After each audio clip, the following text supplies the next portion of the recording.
चलिए आज हम करते हैं महिला सुपरवाइज़र में आने वाले प्रश्न जो हमारे पेपर के लिए बहुत ज़रूरी हैं। केवल हम 8-9 प्रश्न करेंगे, उससे ज़्यादा नहीं। बालक की शारीरिक अक्षमता को प्रदर्शित करना कहलाता है। तो जो बालक की शारीरिक अक्षमता होती है उसे प्रदर्शित करना अपंगता कहलाता है। निम्न में से पाचन तंत्र का विकार है। तो देखिए, पाचन तंत्र जो होता है उसका विकार जो है मतलब कोई ना कोई विकृति जो आती है तो वो आपका या तो तालुविदर होगा, या तो ओष्ठविदर होगा, या तो पाइलोस्टिक स्टेनोसिस होगा, या ये सभी होंगे। तो इनमें से आंसर जो हमारा होगा ये सभी। बड़ी माता रोग किस वायरस से होता है? जनरली देखिए, एक पूछा जाता है क्वेश्चन, ये अक्सर आ भी चुका है महिला सुपरवाइज़र में और एग्ज़ामों में भी आता है कि बड़ी माता रोग किस वायरस से होता है। तो जो बड़ी माता रोग वायरस होता है वो होता है वेरिसेला जोस्टर वायरस। किससे होता है? Varicella zoster virus. तो इसमें आप ध्यान रखिएगा कि जो बड़ी माता का रोग होता है वो होता है वेरिसेला जोस्टर वायरस से। माँ के दूध में कितनी वसा पाई जाती है? तो माँ के दूध में जो वसा पाई जाती है वो 3.5 से 4.0 ग्राम पाई जाती है। कितनी पाई जाती है? 3.5 से 4.0 ग्राम। ज़्यादा याद करने की और चीज़ें ज़रूरत नहीं है, केवल इतना याद रख लीजिए कि माँ के दूध की जो वसा है, तो आप याद रख लीजिए कि 3.5 से 4 मतलब 3 से 4 का टाइम जो हमारा सोने का टाइम होता है ना। जनरली जो वाइफ्स होते हैं 3 से 4 जो सोते हैं, तो वो 3 से जो 4 सोते हैं तो उसमें 3.5 मान लीजिए कि आप सोई 3.5, थोड़ा टाइम और ऐड हुआ तो उतना ही होता है माँ के दूध की वसा 3.5 से 4.0 ग्राम। फिर आता है पेशी छेड़ता वृद्धि में रुकावट और त्वचा के नीचे वसा की मात्रा कम होना।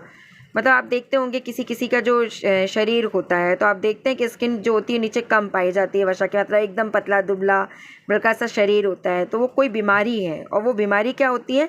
मेरिस्मस होती है। आप लोगों को बहुत पहले का एक हो सकता है याद भी हो कि जो मेरिस्मस होता है उसमें अगर आपको एक चित्र याद आता हो कि एकदम दुबला पतला आदमी और एकदम सिकुड़ा हुआ सा, तो इस तरह का ये मेरिस्मस रोग होता है।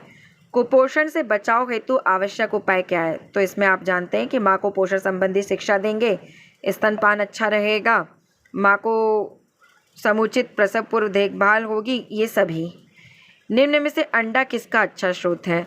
तो जो अंडा है वो अनिवार्य अमीनो अम्ल का अच्छा स्रोत है। किसका अच्छा स्रोत है? अनिवार्य अमीनो अम्ल का। तो अंडे से हमें जो मिलती है अमीनो अम्ल जो होता है अनिवार्य रूप से मिल जाता है। अब एक क्वेश्चन देखिए आ रहा है, निम्न में से कौन सा संक्रमण जल के द्वारा उत्पन्न होता है? संक्रमण है लेकिन ये जल के द्वारा, तो hepatitis A B C D कई होते हैं, लेकिन जो होता है जल के द्वारा होता है तो वो होता है हेपेटाइटिस ए।